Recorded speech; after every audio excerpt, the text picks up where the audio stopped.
Welcome to the Sports Card Professor. I'm Darren, and today I'm going to give you an update on the book that I've written. Now, for those of you who are not familiar, about a year and a half ago, I sat down and I wrote out a book, and it flowed out really well. It was pretty surprising how well it went. Now, that first draft ended up being 70,000 words, which is pretty small for a book, but it flowed really well, and it was also missing 2 chapters, so I knew it would expand out as I worked with it. And over the next year, I didn't do any rewrites. I rewrote sections of the book, but the book itself was well enough structured that I was working on revisions over the course of the year. I did 4 revisions of the book, and over the course of it, I've almost completely finished the last of the chapters, and it's expanded out to almost 85,000 words, which means now it's actually a substantive book, which is really exciting. It's also well enough developed that it's ready for an editor. So the book is now set up to the point where I should say, I am ready to move it forward. The problem is that, the next step is to reach out and get an agent. And I have reached out and I haven't gotten an agent. In fact, the way that the book industry works is pretty frustrating because you reach out to an agent, and the agent, you basically it's like a job resume, and you're trying to impress upon them that you're somebody who they're going to trust in taking up the work that you've written.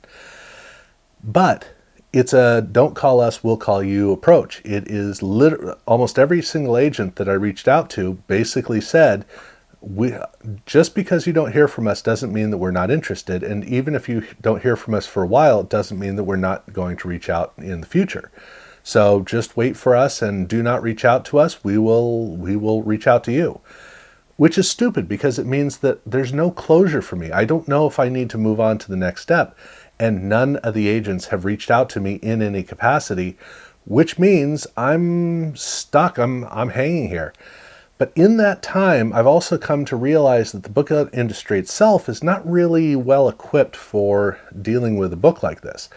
The book industry used to be able to call its own shots. It could go out and do whatever it wanted to do, and the book industry did.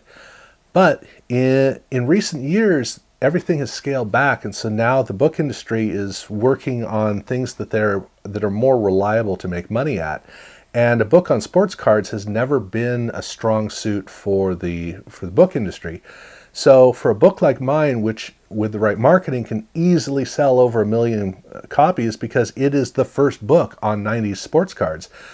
I mean, is there any book publishing company that is going to take that seriously and put the type of emphasis into it? I don't know. So I'm stuck in a situation where I can't get an agent. I don't want to move on to a publisher without an agent, and I'm not sure how well it's going to work with an agent. And yet I've got this book sitting here that's been ready for quite a while to move forward. So it puts me into the corner of it's better to do self-publishing, but that's its own challenge. Now, I don't want to do an ebook. I really don't want to do that. In part because of reach, and in part because images should be a part of this book. But then that plays into the whole self-publishing component, which is that there are a number of aspects that are pretty financially consuming, and one of those is reaching out to a lawyer to find out exactly what I can and cannot do with images, and what the scope of that would end up being, and basically from that I could find out what kind of a book I'm putting forward and marketing. So when I look at self-publishing, I actually think I know how to move forward.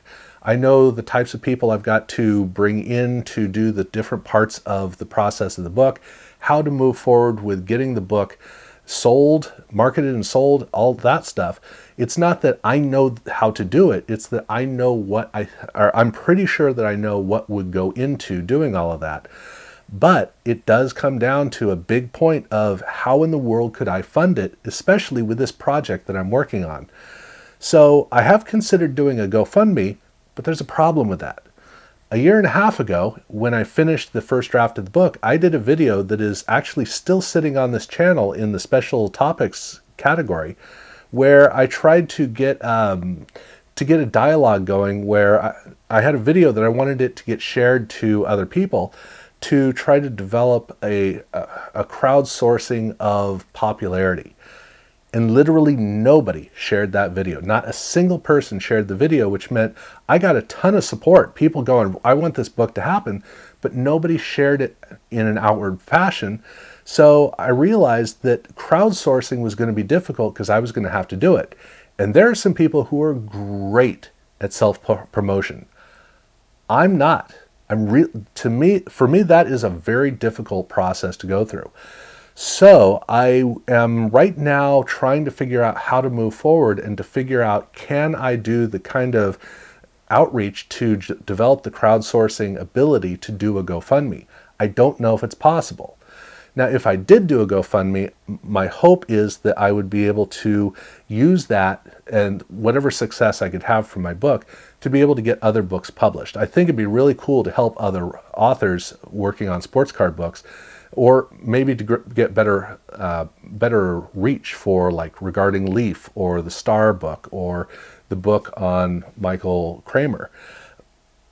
So there's a great opportunity that exists there, but again, I got to figure out how to make that forward movement, because what I tried a year and a half ago didn't work, and I'm not assuming that things are going to be getting a lot easier. So that's where I'm at right now. I'm trying to figure out how to make the forward movement. Probably not in the book industry. It is looking like I'm probably going to have to do self-publishing, so I got to figure out how to pull that off. It's going to be a bit of work. But if you're curious about what this book is like, the book came from videos that I did on my Sports Trading Card Hall of Fame channel. So if you saw the 88 score video or the gold video or the draft pick rookie cards video, those videos are truncated versions of chapters in the book. And I'm going to go ahead and put a link down below for one of those videos. So if you are curious about what the subject matter of this book is like, you can at least go and watch one of those videos, or you can watch a couple of the videos and really see what I'm talking about here in terms of the book. But that's where I'm at. I wish I could give you more of an update, because I really want to be moving this thing forward. And I'm really hoping that, once this starts to move forward, then I'm going to reach out to Dr. James Beckett, because I'm really hoping that he will proof the book and help me with some of the things I was pretty sure I knew and was a little bit off on. I know those are going to be there in the book, so I want to definitely get some solid eyes looking on those, somebody who really knows this stuff. But again, that's down the road. I can't really do that until I do have the ability to move forward. And it's going to take a while, and it's tough to have built something like that is just sitting around and can't make any forward progress. So wish me luck. If you have any ideas, please let me know. And I'm definitely all ears, because I'd like to figure out things I'd like to find things that I haven't even been thinking about, haven't really noticed. But that's where I'm at. So I apologize for the delay in this, but this is a big project. So wish me the best of luck. But other than that, thank you guys for watching.